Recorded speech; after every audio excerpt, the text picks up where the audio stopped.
Shalom, selamat pagi. Kita berjumpa kembali dalam renungan pagi, di mana kita akan dimotivasi, diberikan semangat baru, diberikan kekuatan di dalam menghadapi ataupun melakukan seluruh aktivitas kita. Mari kita sambut firman Tuhan dengan berdoa. Bapa di surga, Bapa yang penuh dengan kasih karunia, Bapa yang menjadi sumber keselamatan kami bersyukur mempunyai Allah seperti Engkau ya Bapa yang memberkati kami, memberikan nafas kehidupan kepada kami, memberikan kesehatan dan senantiasa terus membimbing dan melindungi kami ya Bapa. Kami rindu kebenaran firman Tuhan sebagai suluh dalam hidup kami. Kiranya firman pagi hari ini benar-benar menancap ke dalam hati kami dan menuntun perjalanan hidup kami. Kiranya Roh Kudus menolong kami. Amin. Firman Tuhan sebagai renungan kita pada pagi hari ini diambil dari 2 Timotius 2 ayat 11. Demikian firman Tuhan. Benarlah perkataan ini. Jika kita mati dengan Dia, kita pun akan hidup dengan Dia. Demikian firman Tuhan. Bapak Ibu jemaat yang dikasihi Tuhan Yesus Kristus, firman Tuhan hari ini kita beri judul Panggilan untuk Hidup Menderita. Seperti kita ketahui, teladan Paulus bagi Timotius adalah bukan hanya sekedar sebagai guru, tetapi juga menjadi sahabat di dalam mengembangkan iman Timotius.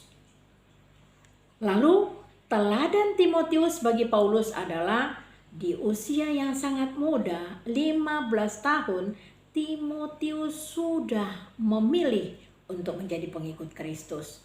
Walaupun begitu banyak penderitaan yang dialaminya, bahkan dia yang tidak tahu apa-apa sama sekali, dia diberikan hikmat untuk mempunyai kekuatan dan mempunyai hikmat di dalam Tuhan.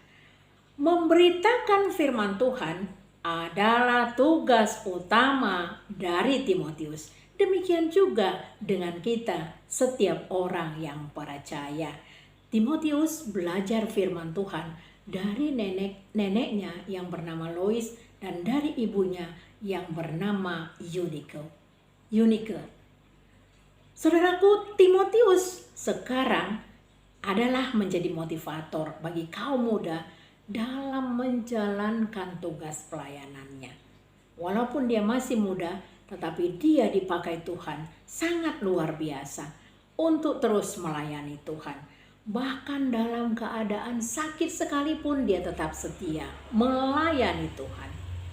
Saudaraku, ada sebuah film yang saya tonton berjudul Api Pemurnian.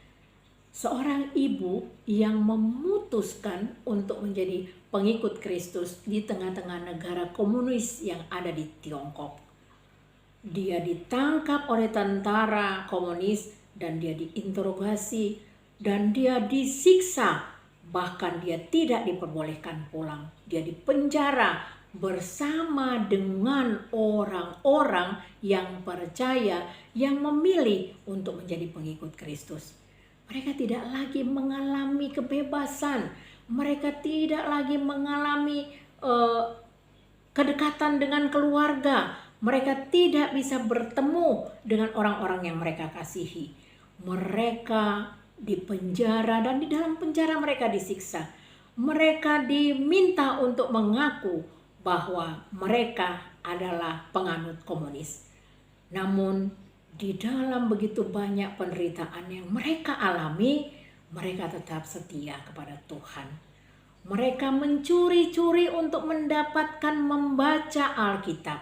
Sebab ketika tentara-tentara komunis apabila mengetahui mereka membaca Alkitab, maka mereka akan disiksa habis-habisan.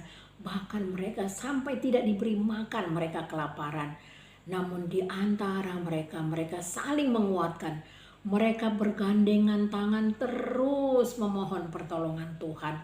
Bahkan di dalam penjara tersebut pun mereka dengan sembunyi-sembunyi mereka terus memberitakan firman Tuhan bagi orang-orang yang belum mengenal Tuhan. Saudaraku, mereka benar-benar dilindungi Tuhan. Mereka diberi kekuatan secara kasat mata ataupun secara akal sehat manusia. Pastilah kita merasa tidak akan berhasil untuk keluar dari penjara tersebut.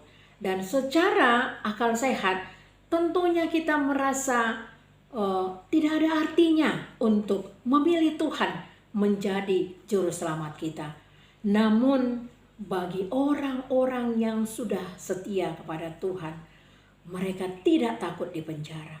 Mereka tidak takut segala hak istimewa mereka diabaikan.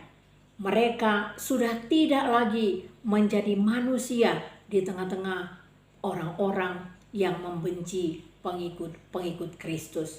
Saudaraku, kebangkitan Tuhan Yesus yang sudah mereka terima, itulah juga yang memberi semangat baru bagi mereka, memotivasi mereka seperti memotivasi Paulus dalam tugas penginjilannya.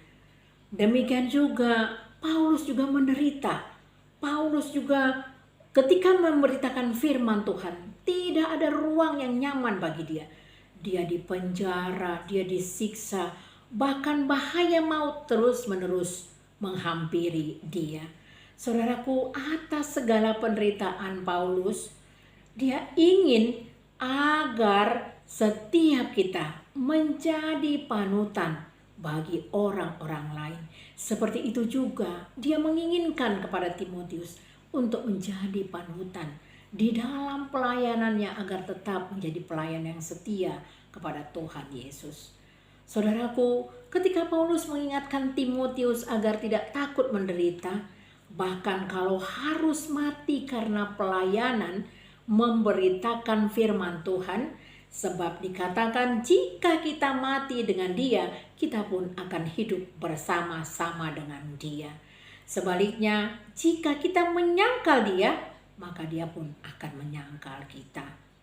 Oleh sebab itu, saudaraku, firman Tuhan hari ini mengingatkan kembali kepada kita, sudahkah kita menjadikan Yesus Kristus menjadi prioritas dalam hidup kita?